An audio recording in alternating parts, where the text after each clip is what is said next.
All right, we're ready. Thanks everybody for coming along to the composting class. Whoever would have thought 2 years ago that we were going to be composting online? It just never would have seemed possible. Okay, so my name's Meredith Curtin, and as Gabby sort of said, I'm from an organisation that's called Easy Care Gardening. Easy Care Gardening is a not-for-profit organisation that operates in 4 local government areas. It's in the City of Ryde, Hunters Hill Council and Ku-ring-gai, as well as the Hornsby Shire. People volunteer their time to work in the garden, basically, and we match those willing volunteers up with the elderly and frail who need help to stay living at home by someone else coming and helping them garden because their garden's got too big for them and unmanageable. So that's what our organisation does, and it's terrific. So I'm one of their staff, their paid staff, and I work there 2 days a week. And the rest of the time I work as a horticulturist and I write gardening books. I've presented on Gardening Australia for many years and been a researcher there for many years and do a lot of gardening talk back and things for various radio stations. So that's a little bit about me and a little bit about Easy Care Gardening. If we flick through a couple of slides, we'll just outline what we're going to do in today's lesson. I'm obviously going to talk about compost. I'm going to talk about what it is, the different types of compost, what ingredients you need, some problems with composting, and what to do with your compost. And I'll just give a little bit of a plug for Easy Care at the end as well. All right, so that's what we're going to learn. As I said, you're welcome to put up your hand, type in a question, or just sing out if you want to know something that I haven't covered. Okay, so let's start with, next slide. Okay, so let's start with what actually is compost. Compost is decomposed organic matter. And the reason that it is so incredibly special is not only does it improve soil health, because it in itself has all of these amazing microorganisms within it. It's kind of like when you add compost to your garden, it's like you've got your yakult or your yogurt or something that you're adding to your tummy to improve the health of your gut. So that's what compost is effectively doing to our soil. It's improving the health of our soil. Obviously, it's got great spin-offs for the planet, because if you're not chucking out your scraps, if you're in fact aerobically composting them, then you're reducing greenhouse gas emissions as well. And food waste is an enormous thing in urban areas. So if you can be composting in one of the methods of composting, then that is a huge relief for the planet. And it's also fantastic for your garden, not just for the soil health because of those microorganisms, but it's also really good because it actually has all of these nutrients that are good for your soil. And the actual organic matter, once it's composted, acts like sponges, and it's so good for your water holding capacity of your soil. So water holding capacity just means that if you've got better water holding capacity, your garden is able to cope with drought and dry spells more than if it isn't.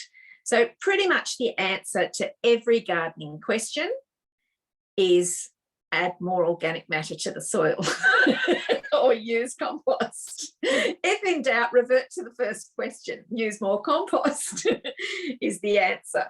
So that's what it is. All right, now let's just have a little look-see at the different types of composting, and we can unpack some of these as we go. So there's traditional composting, which is sort of, your pile of compost, and I'll talk about what's in it in a minute. So let's just call it organic matter for the moment. So our pile of organic matter that starts to break down eventually over time and turn into humus. We can make hot composts, which means that the temperature of the compost gets to about 60, 70 degrees. And at that time, that's when you start to kill all your weed seeds at that temperature. At about 50, 60 degrees, you're killing lots of pathogens. Some weeds take a little bit of a hotter compost to knock off.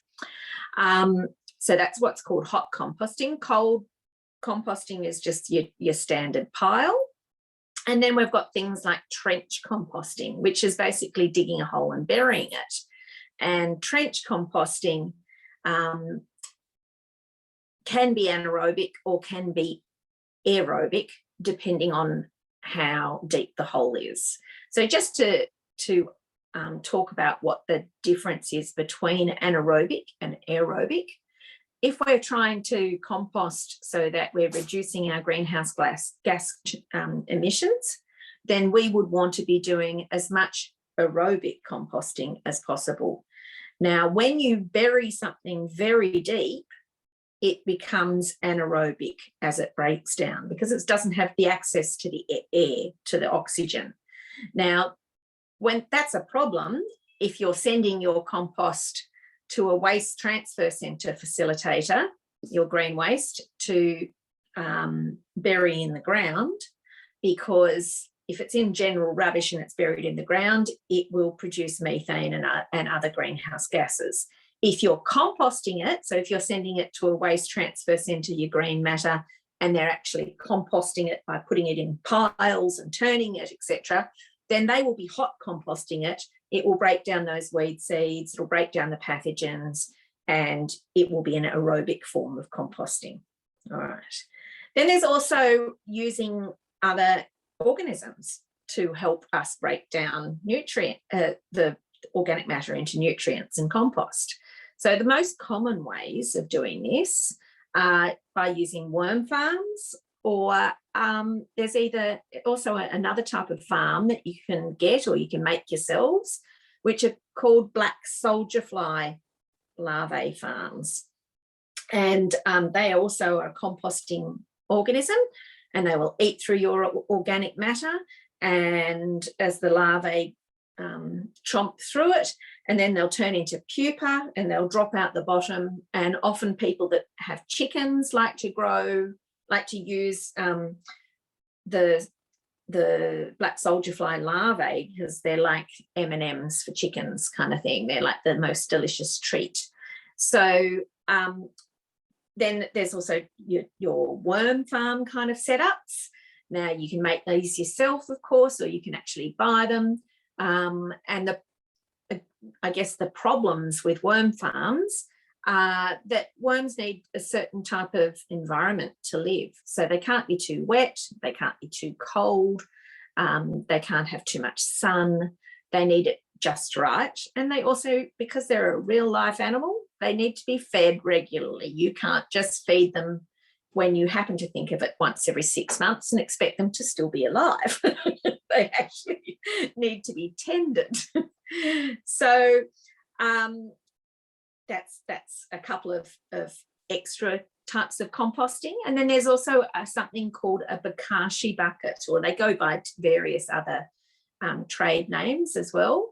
But they are an anaerobic system for the first part of their breaking down. So they use an inoculated bran, and I'm just turning around here and I'm going to, if you can probably see me down there in the little corner, this is if you can't, don't worry, I'll show you at the end when I don't have slides. This is a compost accelerator that you can buy, and you actually just add that to your to the grain that you might be using, like bran, and put that on to your organic matter before you put it in your bokashi bucket.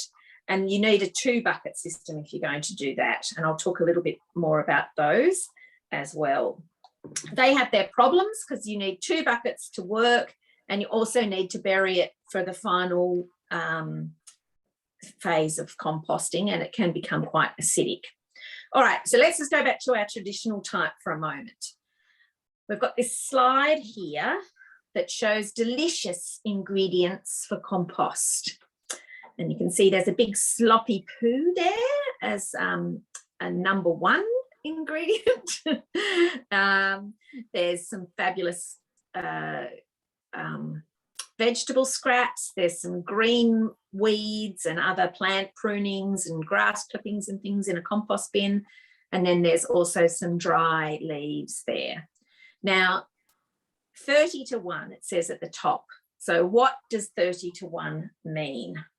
Well, 30 to 1 is actually referring to 30 parts carbon or brown matter to 1 part green or nitrogen kind of matter. So what I mean by that is when you create a compost, you normally do something which is 30 parts carbon to 1 part nitrogen. And you make your compost by creating layers in a traditional heap. And the layers will be a mixture of these green and brown elements. So the green elements are the high nitrogen elements, and the brown elements are the high carbon elements. And you would layer those normally to make it a fast, well-working compost. So you can see in that picture of a traditional looking bin, compost bin made out of timber, you can see that it's slatted sides, which is really important because we're trying to increase the amount of oxygen that we've got coming into our compost. You can see that the pile on the left is like a holding bay for your green waste, but the pile on the right is a working compost. So that's how it's already started. And you can also see that those palings at the front slide in and out, or you might not be able to see that, but you can build up that pile and then remove those slats as your compost has broken down a lot so that you can get better access to it. So that's a really good kind of design style. And sometimes people have three bins if they've got the space like that. Now, the other things you can see about that little compost is that it's got direct contact with the ground. Now, that's very important if you want earthworms to come into it. You can't really expect organisms to be able to get into your compost if it's on a concrete pad or if it's raised up off the ground. So there's got to have contact with the ground unless you're going to add the organisms and the worms and etc. into your compost itself. All right, so when we talk about this 30 to 1, would normally mean layering things like layering dry leaves, layering prunings, plant prunings, with intermittently, all those drier sort of things, intermittently with our wet things. And our wet things includes our grass clippings, our vegetable scraps, and our animal manures. The other things sometimes people add to their compost is they might add a handful of lime, which is agricultural lime, calcium carbonate. The reason they'll do that is because making compost, all these ingredients tend to be very acid, and lime will bring our pH back up towards the neutral level and what's called sweeten our soil or sweeten our compost.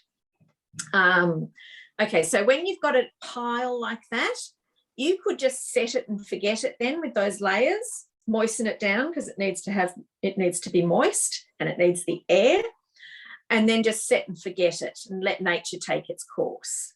But if it doesn't have direct contact with the ground, you might need to add some sort of a compost accelerator. So that if you've got animal manure or blood and bone, that's already got some good organisms in that will help accelerate that system. You might also add something like some comfrey leaves, which are good accelerators for your compost. Or you might, in fact,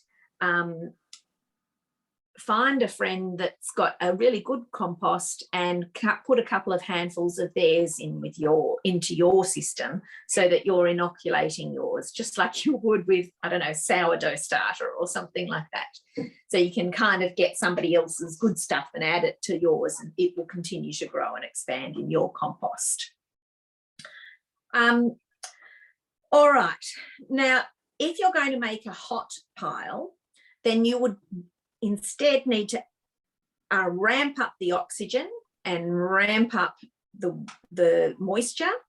So you would need to make sure it was kept regularly moist and regularly turned as well.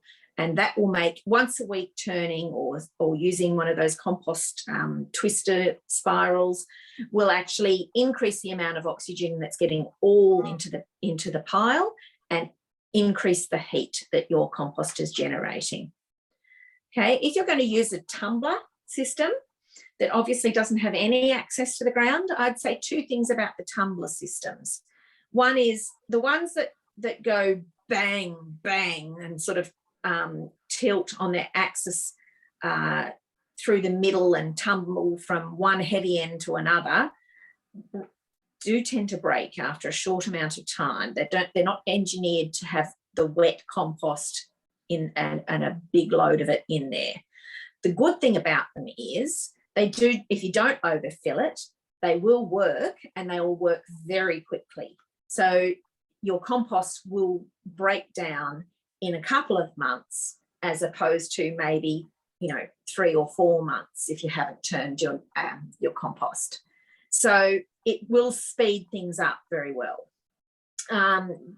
If you're going to buy one and you haven't got one already, I'd recommend the ones that spin lengthwise, like a barrel girl kind, because they just don't have the same engineering flaws. They don't thump from side to side. Now, with either, because they don't have contact with the ground, you're going to have to make sure you do add some of those animal manure or blood and bone, or one of those ingredients that's going to have some good microorganisms in it to help break down the soil, break down the organic matter. If you're going to add worms, that's okay as well, but make sure you're going to add composting worms to those closed systems. You can do that as well. All right, we might go to the next slide.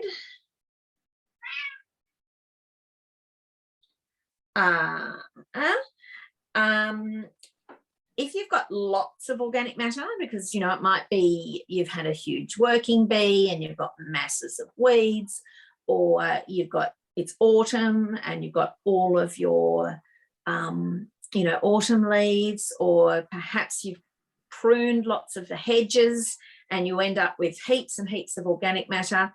If you can chip it and bag it and stockpile it, that's fabulous, because it will start to break down, and then you'll be able to add it to your pile when you're next ready to create one of those heaps, or add it to your tumbler as when you've got a load ready to tumble. If you don't, then you can just do the trench compost that I spoke about earlier, which is, just to outline what that is just basically digging a foot deep trench, no more than a foot, because if it goes much more than a foot, it becomes anaerobic. So no more than about 30 centimetres, otherwise it will become anaerobic. And you literally just bury your scraps and your vegetable matter straight into that.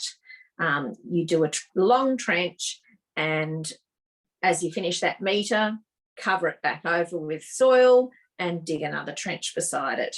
And you'll find that the worms will move from one trench to the other, just your normal earthworms in this case. Okay, the next slide. Okay, so just quickly, some common problems about composting. If we don't get a hot enough compost, it won't kill pathogens. Now, that's going to be a problem if you're putting manures in it, especially things like dog poo and cat poo. If you've got, or maybe you're going to put your kitty litter into your compost, Now, you can put anything you like into your compost. Some things take longer than others.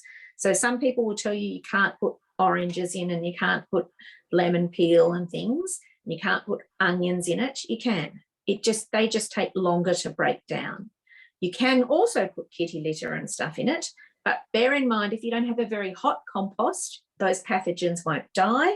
And so you would not want to use that compost in the garden where you're growing edible plants.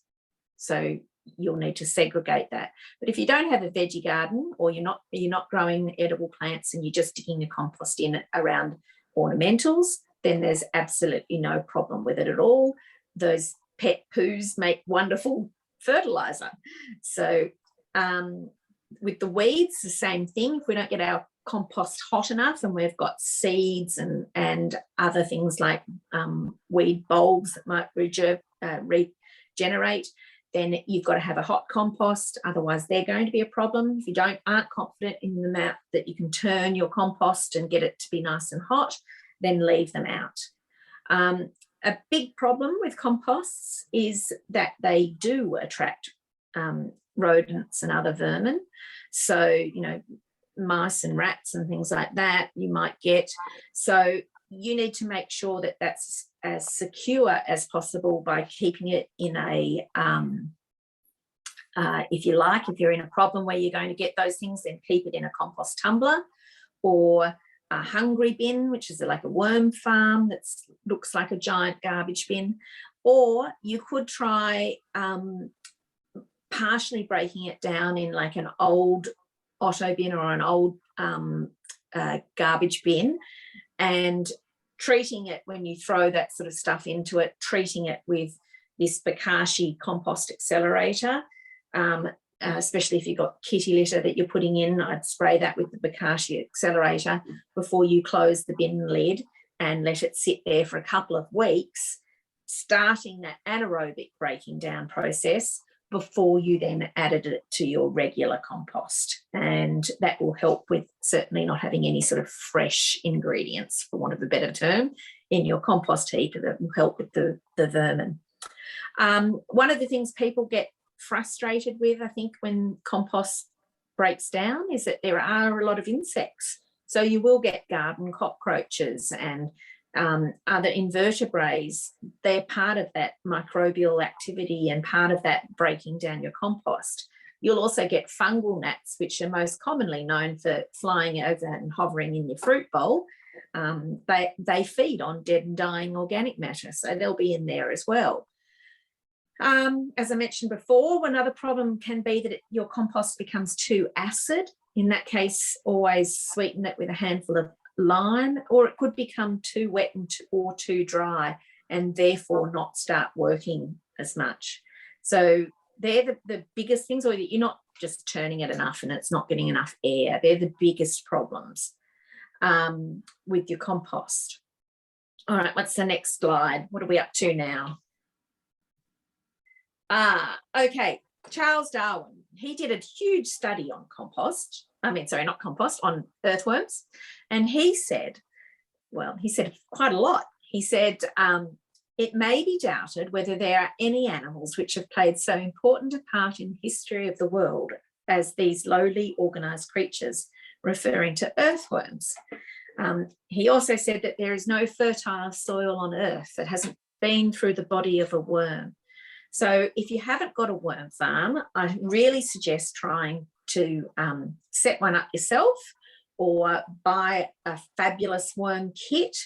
I do have a strong bias towards ones that are called hungry bins because they actually work and they're big enough that they don't dry out, and they're a clever design. But, any worm, even the old polystyrene boxes stacked on top of each other, will work as long as you don't get it hot. You keep them cool, you keep them moist, you keep them covered with a hessian bag or a thick piece of cardboard, and you regularly feed them. Now, once you've got your compost, what do you do with it? Well, you can, as I said, just dig it. Compost, someone's put up a chat there. They worry that compost worms are not native. That's right. That's why you keep them in a worm farm. They're not a native worm. they're an imported worm, but if you're keeping them in a worm farm or in a then that should be okay, because you're actually just using the casings.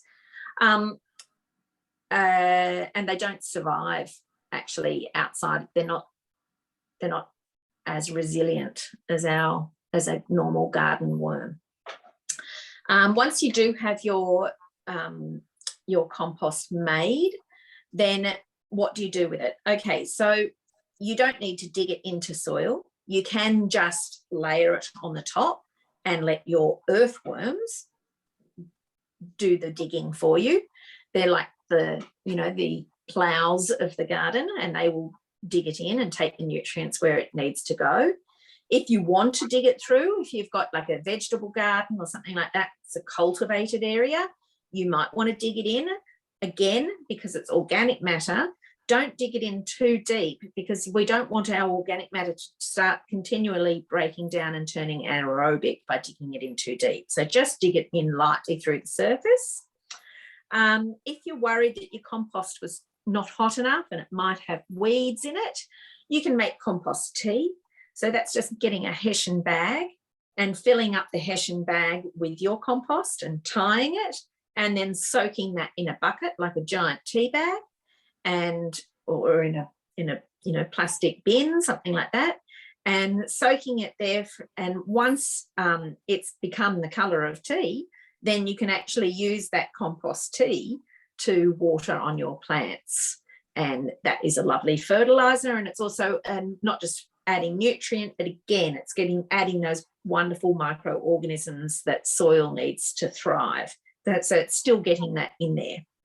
And then, yes, of course, once it's soaked in the water for ages, you can just leave it there like a tea bag for a while. You've got a good chance that you've actually killed off some of those other weeds and things as well. So then you might want to just chuck that on the garden and use it after you've used it for making compost tea.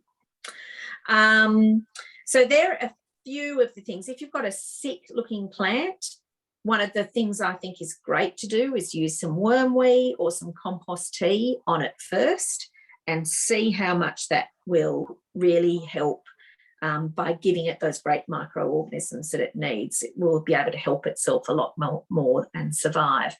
It's not just, plants don't just need food and water. They do have this sort of symbiotic relationship between soil bacteria and their roots that helps them actually extract that fertilizer themselves by using the microorganisms.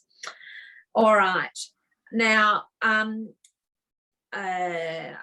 I've got a little video that we'll show you, because I know we're only doing these little mini talks. So we've got a little video about making a compost garden.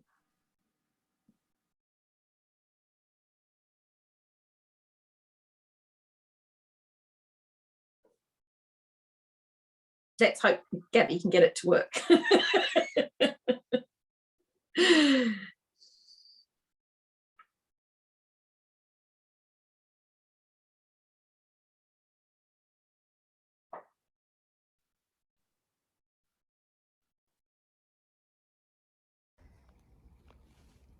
Have you ever wondered what to do with all your weeds? Well, if they've not gone to seed yet, or they don't have bulbs, you can actually compost them and use them to grow your own veggies. So I've got a raised vegetable garden bed here, but it's not got any soil in it yet. It's just got garden refuse. And I'm building what's called a lasagna garden. It's got layers of different organic matter until I get to the top. So I'm able to add my weeds and my vegetable scraps and all my other garden clippings, and when it's near the top, all I need to do is get a layer of mulch, cap the whole thing off, and in each little individual spot that I want to plant, I just get a pocket of potting mix and I plant my seedlings into that little pocket, and it develops into the most wonderful, rich, organic soil, perfect for your garden.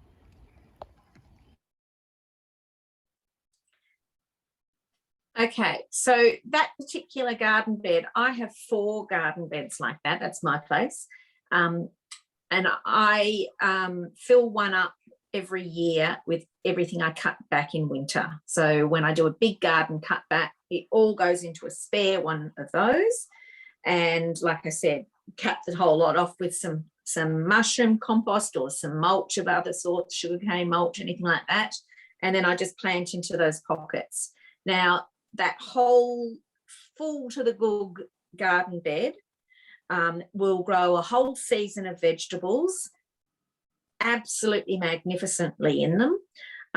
You'll get sort of 6 months crop of veggies, and then it will sink about 20 centimetres over that time. It gradually sinks about 20 centimetres down.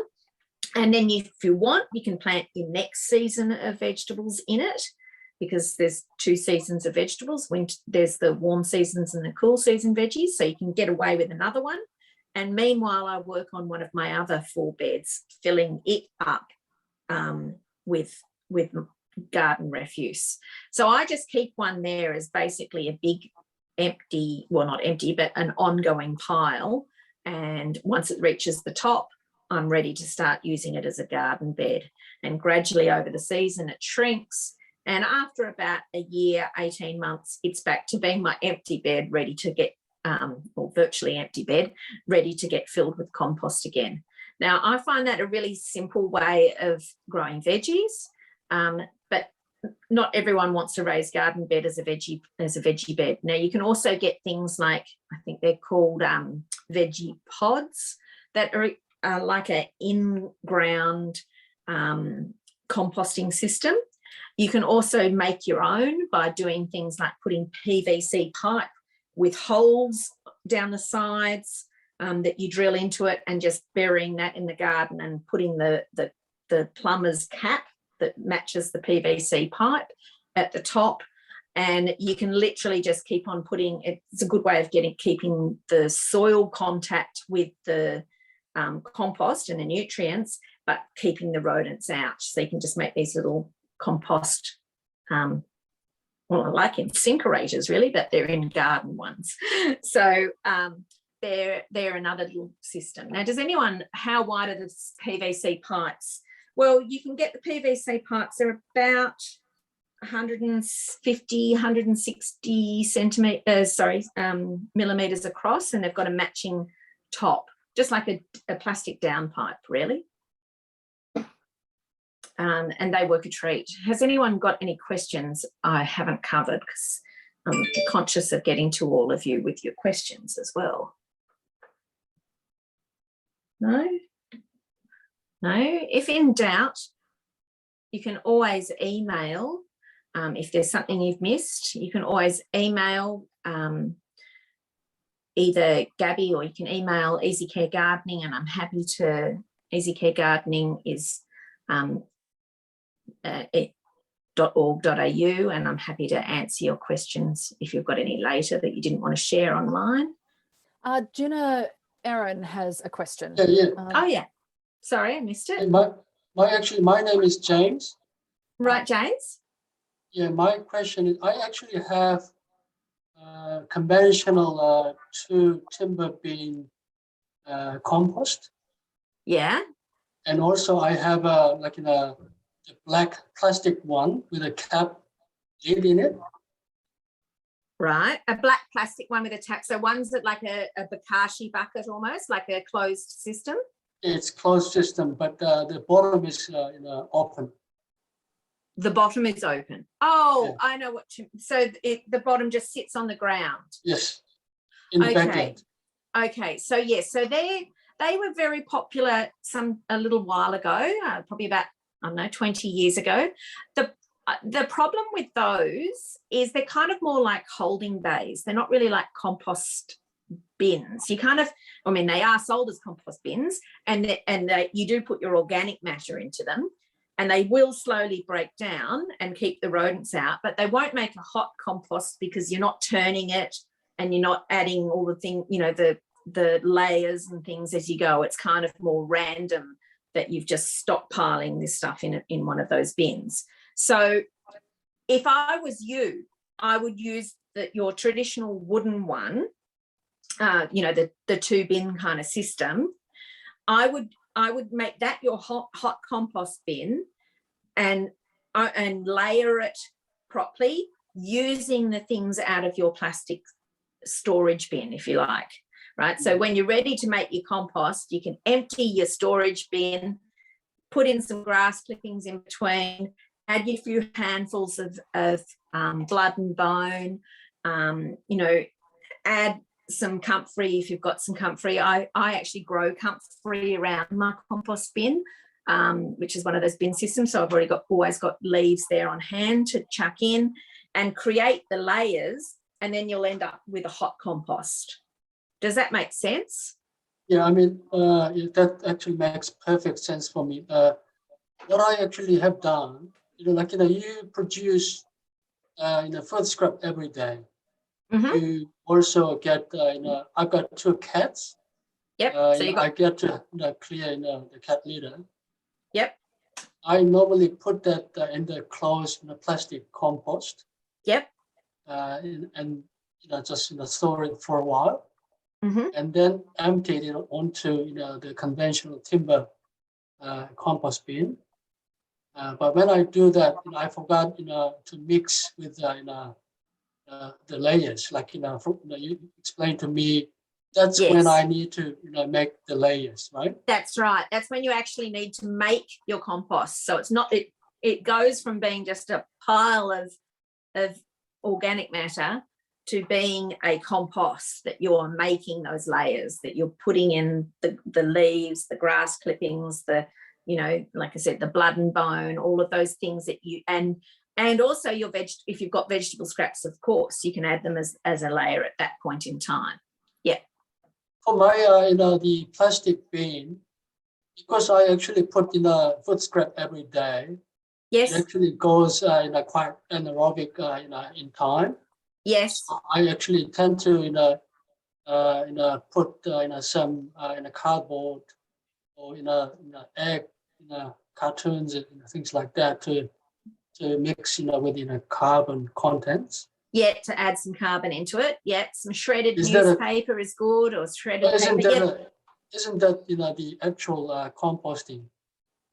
I think what you mean is you're putting that in the plastic bin, and you're probably using it because if you're eating a lot of vegetable scraps, you're probably ending up with, there's a lot of wet stuff in that plastic bin, and it's not drying out because it's closed, and it probably gets quite wet. So if you're adding shredded newspaper or something, then that's good. It still is partially composting, but it's not doing it, it's not making a hot compost. And I would say as well, if you do have one of those plastic systems, I would say if you could consider getting some of this sort of, this is a compost accelerator that's made for the Bokashi systems, for the anaerobic ones, and actually inoculating some of your kitty litter with this, so that it's got the right organisms in it that will break it down if it's inorganic as well. Okay. Sorry, if it's anaerobic. All right. Has anyone else got any questions? No. All right. Well, I think we've covered it. Good luck with your compost. As I said at the beginning, it's tremendous for actually just reducing waste. So even if you're never going to use the compost and you're just going to compost your scraps, that's better than throwing it in the bin. And if you want to volunteer and learn more about gardening, join Easy Care Gardening, and you'll learn lots of things: how to prune, how to weed, a whole gamut of skills. What is the simplest system for a beginner? And can we donate scraps? Okay, that's a very good question. Can you donate scraps? Yes, there are. The name of the organisation escapes me at the moment, but there is. Meredith, I think the Happy Hens down at the Henley Community Garden will take scraps. Oh, there you go. Okay. I'm not sure how much. You can contact them. That's the Happy Hens, and yeah, I'm pretty sure you can take garden scraps or like food scraps down there, but if people just contact them, that's at the Henley Community Centre. Okay. Then they could talk to them. That's a local one. All right. As well. There's also one in Lane Cove at there's a community garden just over just over Fig Tree Bridge, where there's Hughes Park. There's a community garden there, and they will take compost donation. Veggie scraps donations. There's also I think an organisation called Share Waste. Someone's put up there that will take compost, or you can just, I guess they're probably the biggest things. If you're not going to do it, try it yourself. I should have just said too what mushroom compost is. You can buy mushroom compost. It's the closest thing to being able to buy compost, really. And it's what it is when they grow mushrooms, they grow them in a straw, and the spent straw, when they're finished growing their mushrooms, is called mushroom compost. It's a very good way of adding organic matter to your garden, and it also has quite a lot of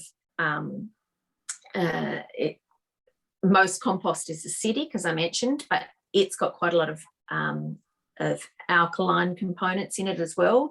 So it's a good thing to add to your garden to equal the pH of your soil, to bring the pH of your soil up, because most Sydney soils are actually acid. And if you're trying to grow not natives that aren't necessarily really acid loving, then it's a good thing to add if you're trying to grow fruit and veggies, for example, to build up your soil. So Meredith, on that, I was just going to ask, so if you're starting, say, a tumbler system, one of those barrel girl kind of ones, if you were using mushroom compost to stick on your, like if you were putting some of that on your garden, would it be a good idea to put some of that into your like tumbler, the mushroom compost kind of thing? You could, but it's already composted. So you don't need to add it to your compost. But certainly, it's just more organic matter, so it's not going to do any harm. The simplest one, someone said the best way to get started, if you've never composted before, you can get a fantastic but expensive system that's got 2 drawers, and one's like a holding bay and one's not, and they're called aero bins. And as I said, there's another one called a hungry bin, which is a worm farm. They're fantastic. If you've never done it before and you don't want to have something straight on the ground, they're probably the best ones that money can buy, but they're not cheap. Otherwise, just put it on the ground, cover it with some hessian or some newspaper or some sheets of cardboard so it stays moist, doesn't dry out, and get started. There's another question. There's another question. How big is the commitment to easy care gardening if one were to volunteer? Oh, well, that's a lovely question to have. Each gardening session is 3 hours. There's different sessions that run every day of the week except for Sunday, and you can commit to doing 1 session a month, or you can commit to doing 1 session a week. The level of commitment, like that's entirely up to you, but you need to do the 3-hour session. But you don't have to work solidly the 3 hours, because part of the easy care gardening model is that you break for morning or afternoon tea, and you have that outside. When it's not COVID times, you have it outside with the client, and that's a really good social interaction part of the whole experience. Is they get to have a chat, and they actually provide the morning tea. So 3 hours. Thanks again. That's brilliant.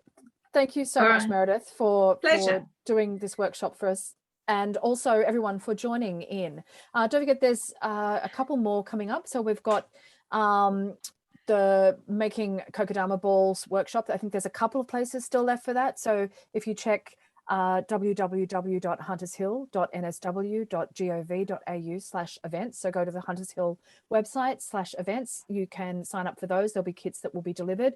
There's also, we have Joe from Good for the Hood, who's also doing some more what to do with your like waste kind of workshops. So there's one on stopping food spoiling in your kitchen. And so there's a couple of those. If you look on the Hunters Hill website events page, you can still sign up for some of those. So once again, Meredith, thank you so much for doing these fabulous workshops for us. And we'll see everyone at the next ones. Thank you very much. And I'll just stop recording.